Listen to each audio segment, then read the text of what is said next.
Welcome. Thank you so much for making the time.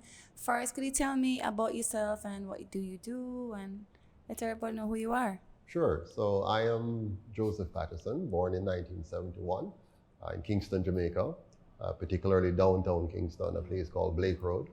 I am married to Charlotte Masada Patterson for the last 29 years. We have 3 children. I'm an accountant by profession. In fact, I was first trained in engineering at UTech, and then I became a CPA in Canada, where I migrated. And I returned to Jamaica, became a farmer, in addition to being an accountant, in addition to being an entrepreneur. And I find myself leading a political party that I created a few years ago with the hope of transforming Jamaica into a well-governed country. Please explain what a non-partisan constitutional republic is and why you believe this will benefit Jamaicans. Sure. So a non-partisan constitutional republic it's best to understand it by looking at the words, non-partisan. In the current system that we have in Jamaica, it's partisan, it's divisive. It divides us into 2 tribes and have us fight for scarce benefits and spoils. That's something given to us by our colonial masters. That's not necessarily the way we should govern ourselves. So a non-partisan system is one where you remove party as the primary method of politics and you focus on policy and getting people around the table. So it's non-partisan. Constitutional now means that instead of you being ruled by the whims of men, you are ruled by the rule of law. And so those laws are carefully designed to protect your individual sovereignty, your rights. So regardless of who you elect, those rights are fully protected. A constitutional means your rights are protected, the form of government is solid, and the people are protected from tyranny and any form of government gone awry. Now, a republic, many people believe a republic is simply not having the monarchy as head of state and replacing that with a president and saying, now you're a republic. That's not true. A real republic is one where the Constitution fully protects your personal sovereignty. Anything else is actually a fake republic. So America, for example, which says it's a republic, is a fake republic. Barbados is a fake republic. Trinidad is a fake republic. China, very much a fake republic. The closest the world has ever come to seeing a republic is the US. But they have kind of wandered away from the roots of why they were trying to be a republic. Remember, they were trying to create a nation where the individual citizens are fully free and fully protected from tyranny. The moment you have lost that kind of element, you cease to be a republic. So a true republic is the one that we're going to create, a non-partisan constitutional republic to protect the rights of the Jamaican people. What is your plan to protect Jamaican business owners from paying extortion money to gangsters?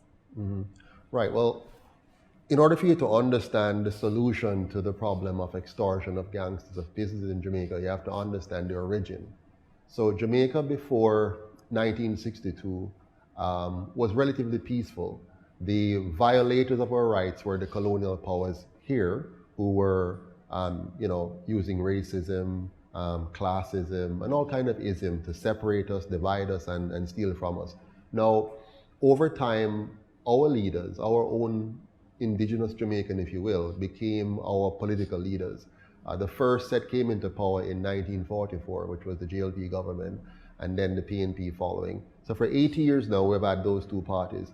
Now, they're the ones that brought guns into the country. They're the ones that created the gangs, gave them, government contracts. They're the ones who created garrison communities to get votes. And so out of that, we've become a culture of violence and a culture of corruption and a culture of scamming. Now, we're asking them to fix our crime problem when they are the ethos of it. They are the genesis of it. So if you want to stop the crime and you want to reduce the possibility of extortions of criminals, you first have to remove those who are the architects of it from power. And then you have to make sure you have a government which is based on the right kind of policies and foundations that the UIC has explained to us.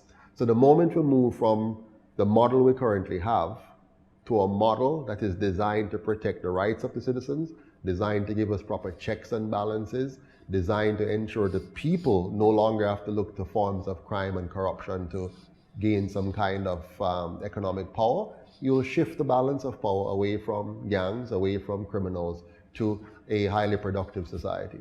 I see on your website that you speak about lowering GCT. If you lower GCT, where we get the funds to run the country and implement the social programs you promise to provide the Jamaican people? Excellent. So right now, Jamaica does not have a revenue problem in terms of government. What we have is a misallocation of funds. So if you have a government where every year you're losing over 700 million US dollars to corruption, then if you stop the corruption, you really shift those funds back into the productive sector and back into proper governance. We have planned to change the tax structure to make it simpler and more efficient. Here's what's going to happen. A UIC government is going to give us only two taxes. One is income tax, and the other one is GCT, or the sales tax. Why is this? The income tax is all you need. 10% of everybody's income is all you need to run the structures of government, to ensure you have a safe, clean, and orderly country. I'm an accountant, I've done the math. The second thing that you need is to address the social problems of the country, decades of problems. Now, if you target the social problems right at the core, what are the core? Proper nutrition for our children, proper education, proper health care, and decent housing. So we're going to dedicate the GCT, cut it from 15 to 10%, and dedicate that to poverty alleviation. Now, here's one of the crux of the matter of poverty alleviation. Let's remember what happened in 1838 when they freed the slaves. They freed them, but they didn't give them back the land that was stolen from their ancestors. So we're going to return the land to the people, making sure that every Jamaican becomes a property owner, every family becomes a property owner. Something that should have been done from 1838, or when our leaders took over in 1944, they should have done it. Or when we became independent in 1962, they should have done it. But they have not done it, and now the UIC is going to do it. We're going to have what is called land reparation.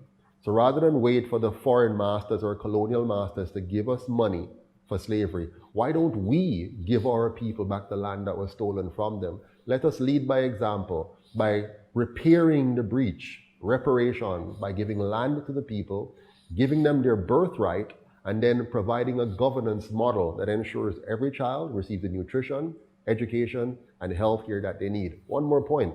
Singapore, which is 1/15th our size, with twice as many people in their country, have a 93% home ownership rate. If we have 15 times as much land as Singaporeans and half their population, we must be able to give 98% of our people a proper home to live in. And that's what we're going to do. So the GCT and the income tax that I have prescribed is enough to do all of that simply by cutting out the corruption.